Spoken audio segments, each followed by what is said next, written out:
भद्रक सहर उपकंठ रांदियारे थिबा एकमात्र शिल्प अनुष्ठान वेदांत फेकर कंपानी रे श्रमिक माने एक नुआ श्रमिक संघ गठन करिसेंती। पूर्वरु संघ थिबा बेले एही किछ मास पूर्वरु विभिन्न कारणरु श्रमिक संघ भांगी जायतला।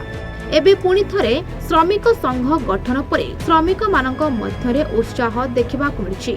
भद्रक विधायक सीतांशु शेखर महापात्र कार्यक्रम में जोगदे नूतन श्रमिक संघर सदस्य मानकु शुभेच्छा जणाइथिले। सेहीपरि पूर्वरु जो सरकार थिला से श्रमिक मानक हित चिंता करू नथिले, किंतु बीजेपी सरकार तार निर्वाचन प्रतिश्रुति पालन करिछि। कंपनी उन्नति कले श्रमिक मानकर उन्नति हेबो, श्रमिक मानकर उन्नति हेले भद्रक रे उन्नति हेबो बोली कहिसेंती विधायक।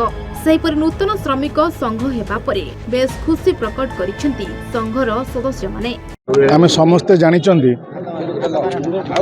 भी कारखाना हो प्लांट हो श्रमिक मानकर संघ थाए, किंतु विगत वर्ष रे किछि अघटना जोगु वेदांत परिसर रे जो श्रमिक संघ कर्मचारी संघ थिला से संघ को भांगी दिया जाइथिला। निर्वाचन पूर्वरु भारतीय जनता पार्टी रो प्रतिश्रुति थिला।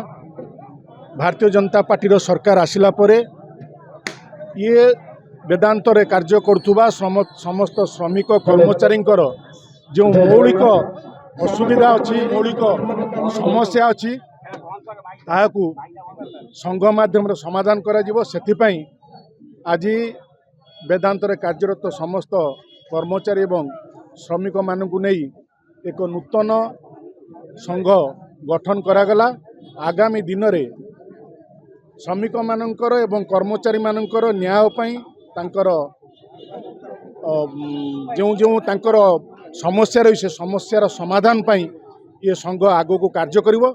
एवं सबुठारु गुरुत्वपूर्ण कथा है जेतेबेले वेदांत कर्तृपक्ष एवं कर्मचारी एवं श्रमिक मानक सहित उपयुक्त तालमेल रहिबो। निश्चिंत वेदांतर विकास हेबा सहित ए अंचल एवं ए अंचल श्रमिक मानकर विकास हो। सेतिपाई आज एक श्रमिक संघ एवं कर्मचारी संघ नूतन भाव गठन करागला। धन्यवाद। आज दिनटी आम बहुत बड़ खुशी दिन, बहुत दिन संघर्ष पर आज आम सफल रास्तार पहुँचीचु। आगो को केमिति भल भाव परिचालित हम, यूनियन केमिति परिचालित हम, आउ यूनियन रे थिबा कर्मकर्ता मानकु केमिति एटा डिसिप्लिन भाव नहीं कि आम यूनियन टाक आगू बढ़ेबू सेटा आम निष्पत्ति नहींचु।